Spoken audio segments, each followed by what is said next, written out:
짚고 넘어가 보겠습니다.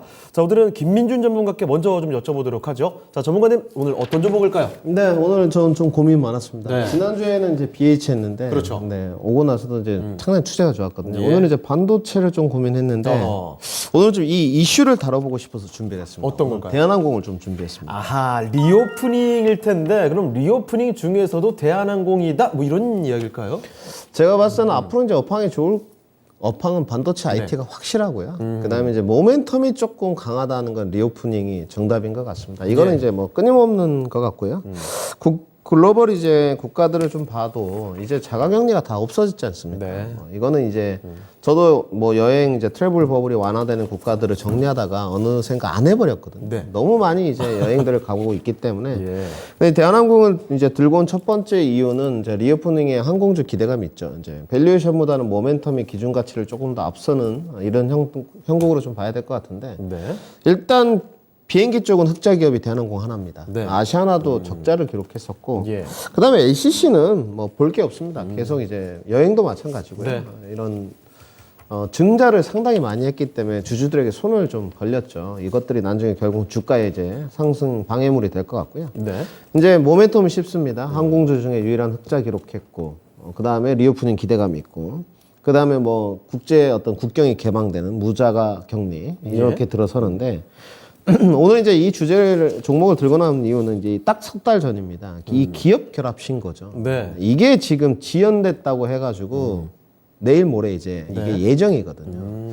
이게 저도 이제 궁금해가지고 운영님이 좀 늦게 내려오셨거든요. 한번 여쭤보려고 했는데 다들 이제 알 수 없는 노릇이죠. 이제 공정거래위원회에서 조건부 인수를 허가해줬죠. 그래서 이제 국제 노선에 조금 집중을 해라 이렇게 해줬는데. 31일 날 그 MMA를 통해서 아시아나 이제 지분 취득 예정입니다. 예. 여기에 이제 딱 이틀 남았어요. 이제 지난번에 3개월 이게 뭐 조건을 갖춰서 와라 뭐 이런 거죠. 네. 지금 60 거의 4%입니다. 정확하게 그 퍼센테이지가 63.9%거든요. 예. 만약에 이제 지분 취득이 된다면 이제 거대 항공 기업이 하나 탄생되는 거죠. 실질적으로. 그렇죠. 그리고 이제 뭐 국제 노선 정리는 뭐 EU라든지 뭐 각국과 좀 협의가 필요한 것 같고요. 네. 그건 어쩔 수 없는 것 같은데 저는 좀 통과된다고 보는 쪽이거든요. 긍정적으로. 네, 긍정적으로 좀 보고 있습니다. 지난번에 이제 이거를 지연했기 때문에 기업 결합 신고에 대해서 좀 부족한 면이 있다. 그렇게 3개월을 이제 넘겼어요. 예. 3개월인데 이번에도 준비가 좀 안 됐다. 이러면 문제가 있는 거거든요. 네. 그래서 저는 무난하게 지분 취득 예정에 돈은 준비가 됐어요. 네. 되지 않을까 생각을 하고 있고. 그러면 이제 리오프닝 모멘텀에 이제 거대 항공 기업에 대한 모멘텀이 이제 합쳐지는 거고.